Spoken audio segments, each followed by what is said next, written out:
to the room, got me feeling crazy. Shot my heart, boom, boom. Any other boy would stare, but me, I look away, cause you're making me scared. Trying not to breathe, 1, 2, 3. Trying not to freak when you look at me. Gotta make it move, but I freeze. You don't have to. Satu, saya akan menjelaskan tentang periode Kafal Rasyidin. Jadi di sini yang pertama itu pembentukan sistem khalifahnya. Yang pertama itu definisi khalifah secara etimologi bahasa. Khalifah berasal dari bahasa Arab khalafah yang berarti menggantikan atau datang setelah wafatnya Nabi. Yang kedua itu fungsi sistemnya. Fungsi sistemnya itu menegakkan syariah, menjaga keamanan, menyatukan umat Islam, mengelola ekonomi, dan melaksanakan dakwah dan ekspansi Islam. Yang terakhir mengangkat dan mengawasi aparatur negara. Jadi fungsinya mengatur pemerintah dalam menjaga ajaran Islam tetap murni. Yang terakhir pemilihan khalifah. Jadi di sini pemilihan khalifah itu melalui musyawarah, baiat, janji setia. Dan ketiga kriteria khalifah. Yang keempat metode pemilihan. Jadi pemilihan khalifah itu dipilih melalui musyawarah para sahabat dan tokoh umat Islam. Tengok pada gambarnya 1, 2, 3, 4, 5, 6 itu dia berkumpul untuk membicarakan pemilihan pemimpin pada masa Khalifah Rasyidin. Oke, terima kasih. Wassalamualaikum warahmatullahi wabarakatuh. Selanjutnya yang dibacakan oleh teman saya. Pembahasan yang kedua tentang tipe kepemimpinan khalifah. Tipe kepemimpinan khalifah yang pertama yaitu Abu Bakar As-Siddiq. Abu Bakar As-Siddiq memimpin dengan karismatik, juga demokratif, dan Abu Bakar memimpin dengan tegas dalam mengambil keputusan. Beliau juga memimpin dengan adil, bijaksana, juga mengambil keputusan dengan musyawarah bersama.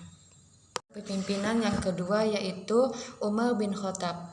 Umar bin Khattab ini memimpin dengan cara adil dalam mengambil keputusan. Ia juga memimpin dengan demokratis seperti musyawarah, diskusi dalam pengambilan keputusan.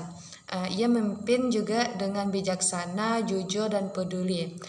Beliau mengambil hukum dengan adil dan tidak memihak. Pemimpinan yang ketiga yaitu Utsman bin Affan.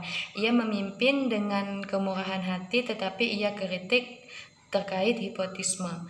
Juga ia memimpin dengan pemurah dan sering dilibatkan dalam pengambilan keputusan oleh masyarakat melalui musyawarah.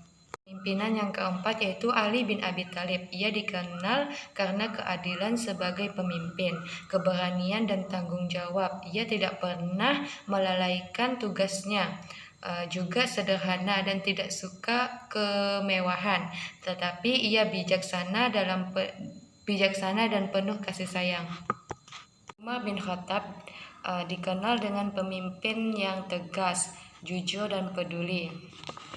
Kesimpulan dari tipe kepemimpinan Khalifah Rasyidin ini, Abu Bakar memimpin dengan karismatik, sederhana, dan rendah hati. Setiap ia mengambil keputusan melalui musyawarah. Utsman bin Affan dikenal dengan pemimpin yang dermawan, murah hati, dan rendah hati. Ali bin Abi Thalib dikenal dengan memimpin dengan cerdas dan pengetahuan yang luas.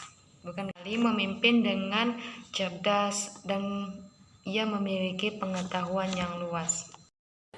Baiklah, saya akan melanjutkan materi yang selanjutnya, yaitu kontribusi khalifah dalam peradaban Islam. Yang pertama, pendidikan dan ilmu pengetahuan. Pendidikan mendirikan pusat ilmu seperti perpustakaan dan universitas. Yang kedua, ekspansi wilayah, memperluas wilayah kekuasaan Islam ke berbagai negeri. Yang ketiga, membangun infrastruktur, membangun masjid, pasar, dan fasilitas umum lainnya. Ekspansi wilayah khalifah memperluas wilayah kekuasaan Islam melalui penaklukan dan penyebaran agama Islam ke berbagai negara. Yang kedua, pembangunan infrastruktur. Khalifah membangun masjid, jalan, dan pusat perdagangan untuk memperkuat ekonomi dan kehidupan umat Islam. Yang ketiga, pendidikan. Khalifah mendirikan madrasah, universitas untuk memajukan ilmu pengetahuan, khususnya dalam bidang matematika, astronomi, dan kedokteran. Saya akan menjelaskan tentang dinasti Umayyah. Dinasti Umayyah secara signifikan adalah memperluas wilayah kekhalifahan itu mencakup sebagian besar wilayah Timur Tengah, yaitu dari Afrika Utara, Spanyol, dan sebagian wilayah Persia. Selama masa kekuasaannya, dinasti Umayyah mencapai puncak kejayaan dalam bidang politik, ekonomi, dan kebudayaan. Mereka membangun kota-kota besar seperti Damaskus yang menjadi pusat dari kekhalifahan.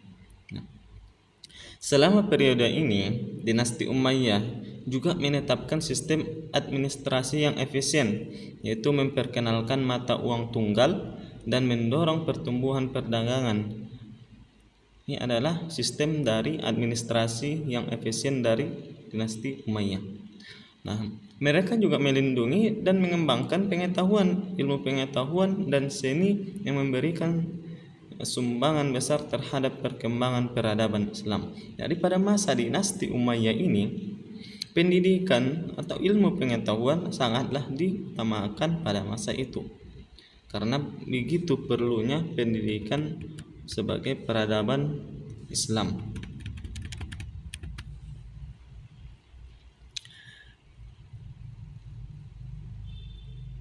Selanjutnya, dinasti Umayyah ini adalah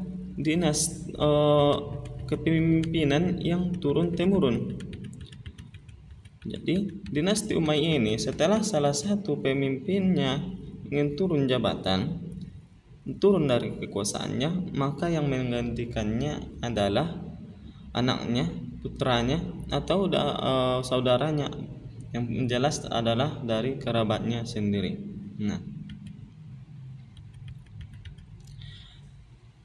jadi dinasti Umayyah ini adalah sebuah periode penting dalam sejarah Islam yang berlangsung dari tahun 660 Masehi hingga tahun 750 Masehi.